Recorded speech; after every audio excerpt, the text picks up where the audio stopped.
Quanti bambini sognano di diventare calciatori, di diventare dei campioni? A Porto Empedocle la passione per il calcio è molto diffusa e tantissimi bambini si allenano instancabilmente nella scuola calcio Trinacria sotto la guida di Giovanni Castelli. Ma andiamo a conoscerli più da vicino.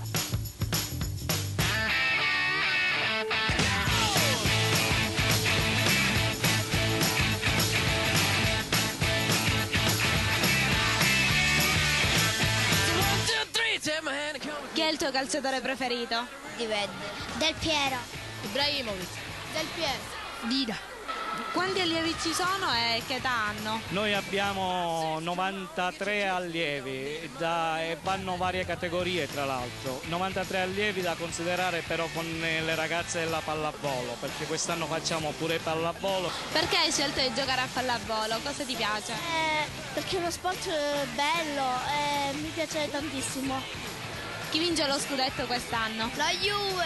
Juventus. Juventus. Juventus. Juve. A quali campionati partecipate?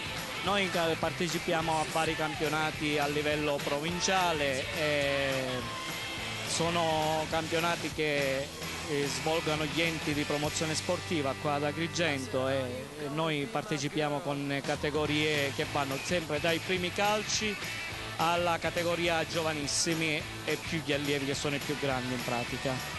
Perché hai scelto di giocare a calcio? Cosa ti piace di questo sport? Tutto. Il modo in cui si esprime un giocatore. I progetti per il futuro sono difficili da fare perché purtroppo le condizioni dove noi facciamo attività sono queste. Questa palestra dobbiamo ringraziare anche la provincia perché abbiamo fatto richiesta, ce l'hanno data, la palestra è della scuola, quindi abbiamo dei giorni stabiliti dove allenarci, prima ci allenavamo fuori. No, io il calciatore no, da grande io voglio fare il pediatra per tutti i bambini che soffrono.